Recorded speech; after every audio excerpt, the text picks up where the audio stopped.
Amados hermanos, es tiempo de adoración.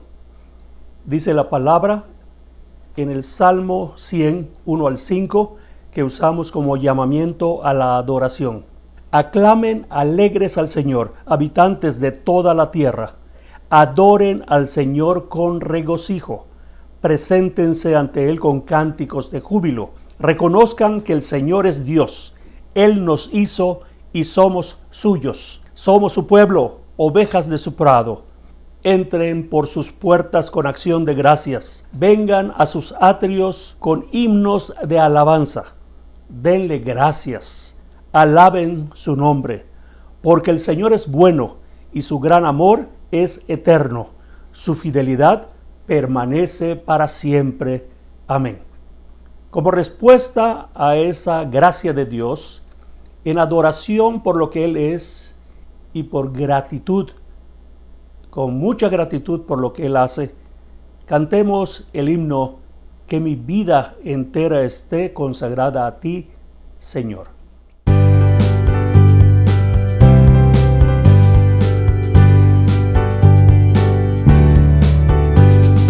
Que mi vida entera esté consagrada a ti, Señor. Que mis manos pueda guiar el impulso de tu amor. Lávame en la sangre del Señor. Límpiame de toda mi maldad. Traigo a ti mi vida para ser Señor tuya por la eternidad. Que mis labios al hablar hablen solo de tu amor. Que mis bienes ocultar no los pueda a ti, Señor. Lávame en la sangre del Señor. Límpiame de toda mi maldad. Traigo a ti mi vida para ser Señor tuya por la eternidad. Toma, oh Dios, mi voluntad y hazla tuya nada más. Toma así mi corazón y tu trono en él tendrás. Lávame en la sangre del Señor. Límpiame de toda mi maldad. Traigo a ti mi vida para ser Señor tuya por la eternidad. Es tiempo para reconocer nuestros pecados. Cada quien en su lugar, en su casa, en el sitio en que esté adorando al Señor, haga una oración de confesión, reconociendo la grandeza de Dios, su perfección infinita y la necesidad de ser perdonados. Cada uno de nosotros confiese sus pecados en silencio.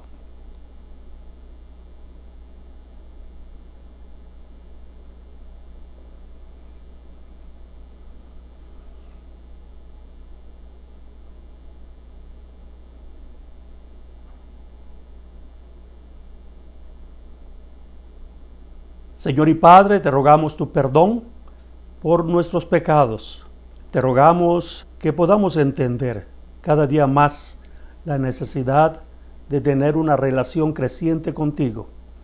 Y eso únicamente puede ser si nosotros crecemos en santidad delante de ti. Te rogamos, Señor, que te compadezcas de cada uno de nosotros, que, Señor, arrojes nuestros pecados lejos de nosotros. Señor y Padre, entendemos que es una analogía para lo que Cristo hizo al morir por nosotros en la cruz. Te rogamos, Señor, que tu compasión nos acompañe no solamente ahora, sino en cada momento, y que nos recuerde que debemos procurar esforzarnos más en tu gracia. Te damos gracias por la seguridad de tu perdón, porque tú lo prometes en tu palabra. Te damos gracias, Padre, en el nombre de Cristo. Amén. Ahora cantemos al Señor alabanzas a su nombre. Damos lo mejor de nosotros al Señor. Lo hacemos con amor y solamente en Jesús.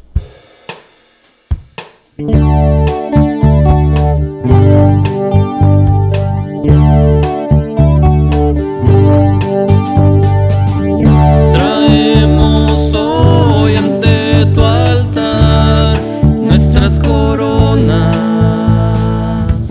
Queremos darte lo mejor de nuestras vidas. Te entregaré mi amor entero, los sueños que logré alcanzar. Te daré lo mejor de mi vida. Te daré lo mejor cada día. Será mucho más que una canción. Mi obediencia es mi mejor adoración.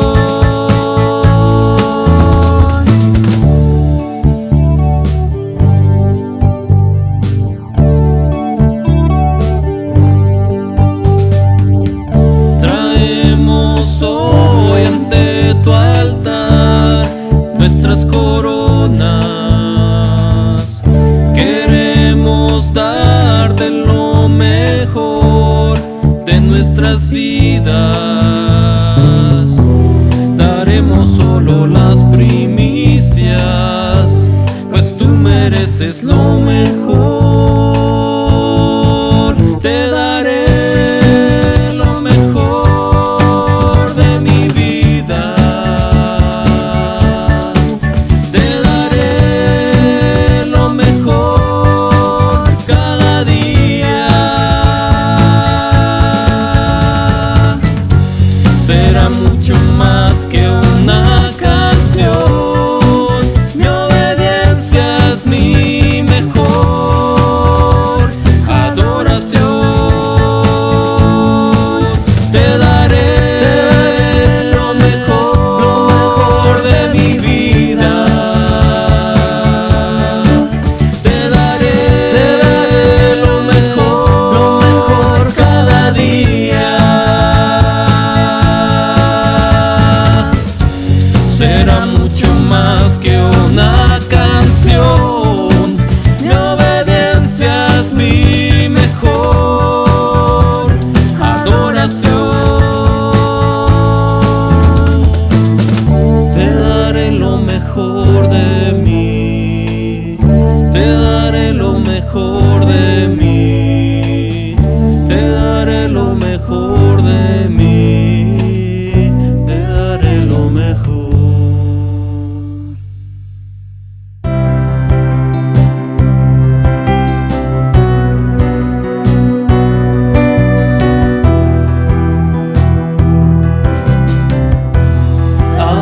Amor, poder, más de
sostén, inconmovible en la aflicción. Cuán grande amor, inmensa paz, en el temor o adversidad. Consolador, amigo fiel, solo su amor me sostendrá. Solo en Jesús, Hijo de Dios, quien se humilló por nuestro bien, Cordero de mi salvación, por este mundo herido fue, en una cruz fue a morir, y Dios mostró su gracia ahí, pues mi pecado Él llevó, en su aflicción vida me dio.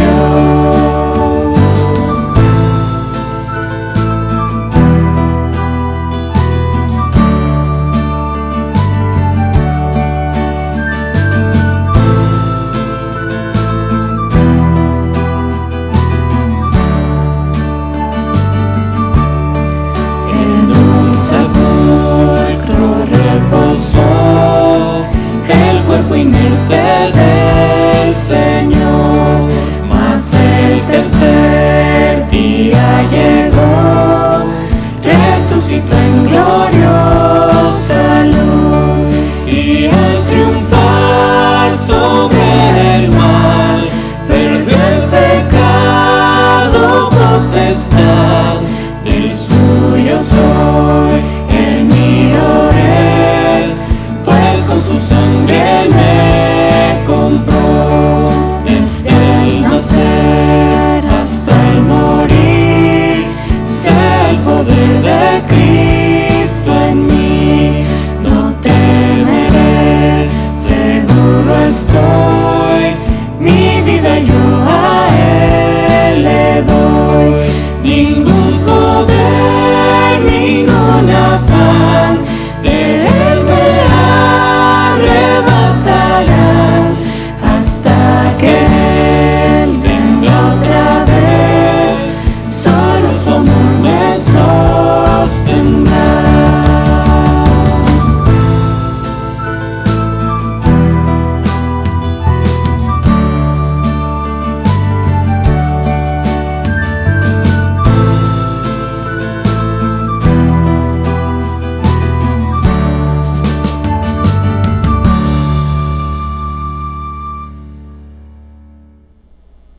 Es tiempo para traer nuestros diezmos y ofrendar.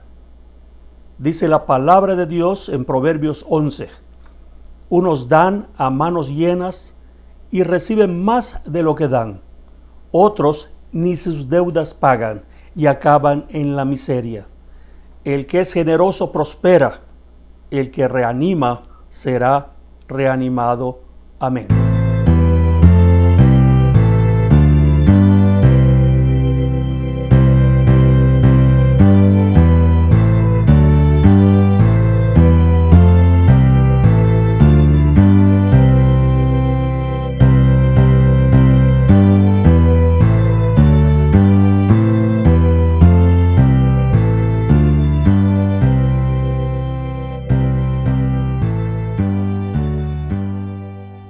Oremos consagrando estas ofrendas, estos diezmos presentados. Señor y Padre, te damos gracias porque nos permites participar en el ofertorio. Te damos gracias porque podemos traer nuestros diezmos y presentar nuestras ofrendas delante de ti. Te rogamos, Señor y Padre, que tú las consagres para el servicio exclusivo de tu iglesia, para el extendimiento de tu reino aquí en la tierra. Te damos gracias en Cristo Jesús. Amén. Ahora, amados hermanos, prestemos atención al estudio de la palabra de Dios. Noemí y sus nueras. Noemí y sus nueras, de parte del presbítero Moisés A. Zapata Ruiz.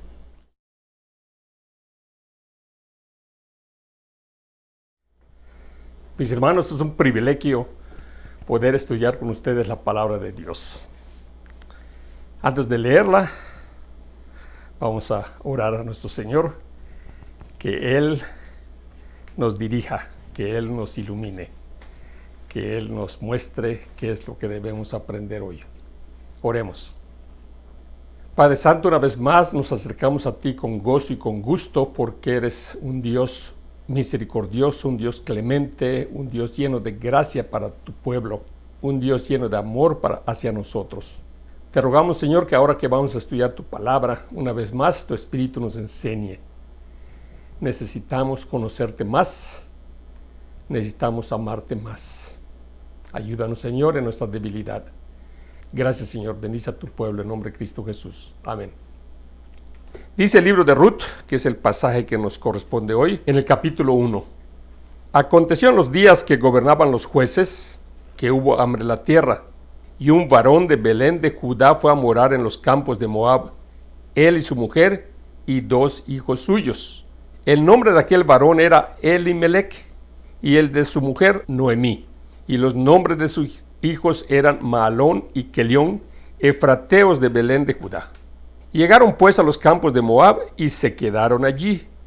Y murió Elimelech, marido de Noemí, y quedó ella con sus 2 hijos, los cuales tomaron para sí mujeres moabitas. El nombre de una era Orfa y el nombre de la otra Ruth. Y habitaron allí unos 10 años. Y murieron también los 2, Mahalón y Kelión, quedando así la mujer desamparada de sus 2 hijos y de su marido. Entonces se levantó con sus nueras y regresó de los campos de Moab, porque oyó en el campo de Moab que Jehová había visitado a su pueblo para darles pan. Salió pues del lugar donde había estado, y con ella sus 2 nueras, y comenzaron a caminar para volverse a la tierra de Judá. Y Noemí dijo a sus 2 nueras: Andad, volveos cada una a la casa de su madre. Jehová haga con vosotras misericordia, como la habéis hecho con los muertos y conmigo. Os conceda Jehová que halléis descanso cada una en casa de su marido. Luego las besó, y ellas alzaron su voz y lloraron.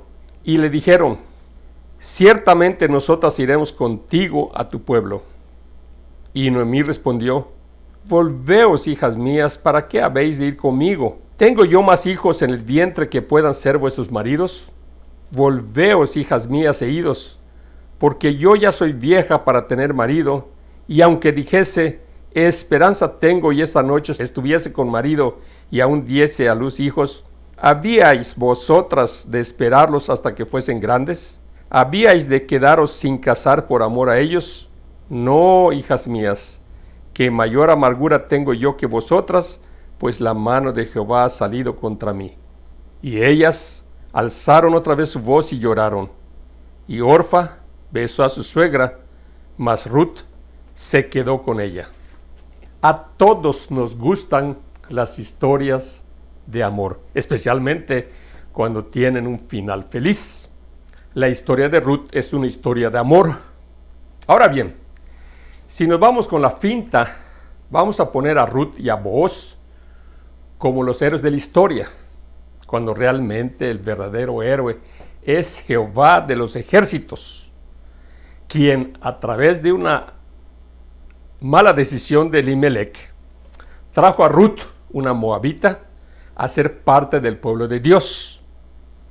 Eventualmente de Ruth nacería el antecesor del rey David, que fue ungido por Dios como rey y para que sea libertador de su pueblo. Y no debemos olvidar que nuestro verdadero libertador es Cristo Jesús. Los moabitas tuvieron un origen espurio debido a una mala decisión de las hijas de Lot. Eso está en Génesis 19. Y los moabitas, olvidando el parentesco que tenían con los israelitas, contrataron a un profeta llamado Balaam para que los maldijera. Pero Balaam no pudo maldecirlos porque recibió órdenes directas de Dios para que en lugar de maldecir al pueblo, los bendijese. Pero, como le estaban pagando mucho dinero, y él me imagino que no quería desperdiciar eso, pues les sugirió a los moabitas un ardid que fue muy efectivo para descarrilar al pueblo. Ofrezcan mujeres a los varones. Esto está en Números 22 y también en Apocalipsis capítulo 2.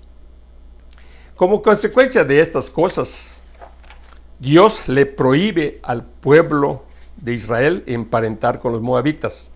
Eso está en Deuteronomio 23. El libro de Ruth se desarrolla durante la época de los jueces. No se nos dice exactamente en qué etapa de los jueces. Pero en medio de la oscuridad que nos presenta la época de los jueces, la historia de Ruth viene a demostrarnos dos cosas. La primera es que Dios está en control de cualquier situación. Y la segunda es que la fidelidad y el amor de Dios por su pueblo es capaz de utilizar inclusive el pecado de su pueblo para darle bien al mismo. Uno de los ejemplos que tenemos en la Escritura de la capacidad de Dios para bendecir a su pueblo a pesar de algunas malas acciones, la encontramos en la historia de José, que fue vendido como esclavo por sus hermanos, esos malvados hermanos que lo vendieron como esclavo. Pero cuando se encontraron y ellos estaban muertos de miedo, José los tranquiliza y los consuela cuando fueron a Egipto buscando comida. Les dice José: ustedes pensaron mal contra mí, pero Jehová lo encaminó a bien para hacer lo que vemos hoy, para mantener con vida a mucho pueblo. Órale, fíjense bien que dice Génesis 50, Jehová lo encaminó a bien. Históricamente, Dios ha utilizado el hambre para disciplinar o para castigar a su pueblo o a otras naciones. Posiblemente esta hambruna que se menciona en el libro de Ruth fue parte de la disciplina que Dios le estaba imponiendo a su pueblo por la desobediencia repetida en contra de Dios. Recordemos que en esa época Israel todavía no tenía rey. Su rey era Dios, era una teocracia. La promesa de Dios había sido muy clara para su pueblo. Le estaba dando posesión de una tierra en donde fluía leche y miel. En otras palabras, con suficiente alimento sabroso. Desde luego, el pueblo tenía la responsabilidad de obedecer a Dios en todo. Levítico 26 nos dice: andaré entre vosotros y yo seré vuestro Dios y vosotros seréis mi pueblo. El pueblo se olvida muy rápidamente del pacto que había celebrado con Dios. Y como consecuencia, la tierra que fluye leche y miel deja de serlo. Ahora hay hambre. Aparte, cuando lograban los israelitas alguna cosecha, debido a su mal comportamiento, Dios permitía que sus enemigos les robaran todo lo que habían producido y apenas les dejaban lo suficiente para mantenerlos con vida hasta la próxima cosecha. El problema era que a veces venía el hambre y entonces ya no tenían reservas para aguantar lo suficiente. Elimelech, el hombre que se nos menciona al principio del capítulo, tiene un nombre muy interesante porque significa mi Dios es rey. Y es importante notar, es irónico, que Elimelech, cuyo nombre significa mi Dios es rey, a pesar de su nombre, él decide no quedarse en Belén de Judá para pasar la hambruna. Elimelech decide viajar hasta Moab, un pueblo enemigo, exponiendo así a su familia, a la misma familia que él estaba tratando de proteger. Aparentemente el hambre le induce a buscar una salida fácil, yendo a Moab, que tenía una llanura fértil. Su viaje de ida posiblemente duró unos 3 o 4 días. Desde luego que no conocemos las condiciones exactas, pero la Biblia nos registra circunstancias en las cuales Dios proveyó comida a los que confiaron en él. Elimelec decide buscar mejores pastos porque no confió en su rey, no confió en su pastor, como nos dice el Salmo 23. Quizá podamos simpatizar con Elimelec si recordamos que no estaba solo. Él tenía 3 bocas que dependían de él.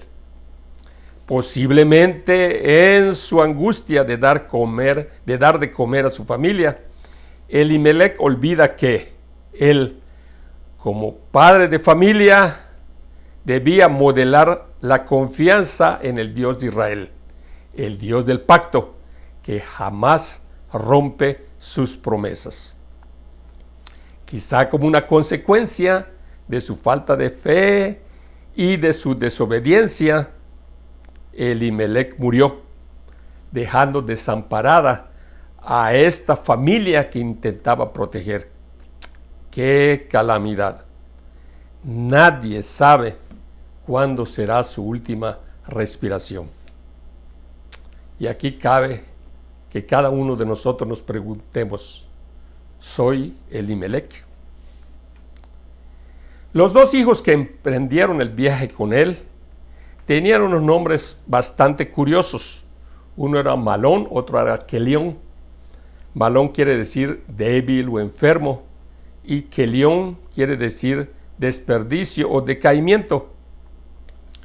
Y esto nos muestra que debemos tener cuidado al escoger los nombres que ponemos a nuestros hijos.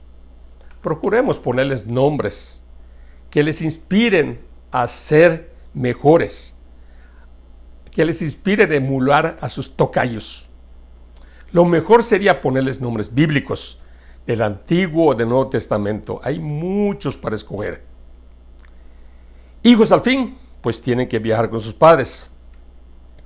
No conocemos las circunstancias precisas, pues lo único que sabemos de ellos es que al morir Elimelec, los 2 hijos quedaron con su madre Noemí. Huérfanos de padre, deciden quedarse en tierra enemiga. Entonces, como es natural, las mujeres que conocen, las mujeres que tratan, pues son moabitas, y deciden casarse con las enemigas moabitas. Al casarse con moabitas, estaban contraviniendo la voluntad expresa de Dios de no casarse con moabitas. La Biblia no nos dice si Noemí, la dulce Noemí, se opuso a estos matrimonios. Lo que leemos en el texto bíblico es que estos hijos tomaron para sí mujeres moabitas, Orfa y Ruth. 10 años transcurren y los 2 hijos mueren, dejando solamente a 3 viudas juntas: Noemí, Orfa y Ruth, viudas sin hijos. Noemí, cuyo nombre significa dulzura, es el personaje principal del texto de hoy, no Elimelec, a pesar de su nombre. Noemí parece ser una típica mujer judía, fiel a su marido y a su familia. Casada, pues sigue a su marido. Viuda, decide permanecer en tierra enemiga con sus hijos y sus nueras. Es fácil suponer que Noemí, a diferencia de su marido Elimelec, hacía honor a su nombre, porque es evidente que sus nueras la querían. ¿Cómo lo sabemos? Primero, la acompañan cuando Noemí decide regresar a su pueblo. Además, lloran cuando Noemí intenta convencerlas de regresar a casa de sus padres. Pero no nos adelantemos. Al quedar Noemí desamparada nuevamente, sin marido y sin hijos, y además en tierra enemiga, le llega la noticia que Jehová había visitado a su pueblo, había bendecido a su pueblo y ya no había hambre. Por el contrario, Belén ya podía hacer honor a su nombre nuevamente, casa de pan.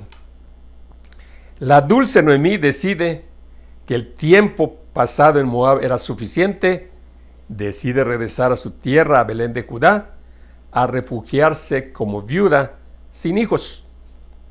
Cuando salió de Belén, a pesar de ser pobre, tenía marido y tenía 2 hijos. Ahora solamente tenía 2 nueras viudas como ella. Pero es digno de notarse que Noemí, en medio de sus terribles circunstancias, no se abandonó a la desesperación, no se pone a maldecir a Dios como hizo la esposa de Job. No se tira al suelo para hacer un berrinche. No se vuelve una pordiosera en tierra de Moab. De alguna manera, acompañada de sus 2 nueras, Orfa y Ruth, emprende el regreso a su tierra original, a pie. No tenía ni siquiera un borrico para alternar el descanso durante el viaje. A pie, todo el camino de regreso, a pie. Supongo que ya en la frontera o cerca de ella, Noemí se dirige a sus nueras y les dice: andad, volveos cada una a la casa de su madre. Jehová haga con vosotras misericordia, como la habéis hecho con los muertos y conmigo. Os conceda Jehová que halléis descanso, cada una en casa de su marido. 2 veces menciona Noemí a Jehová en términos favorables.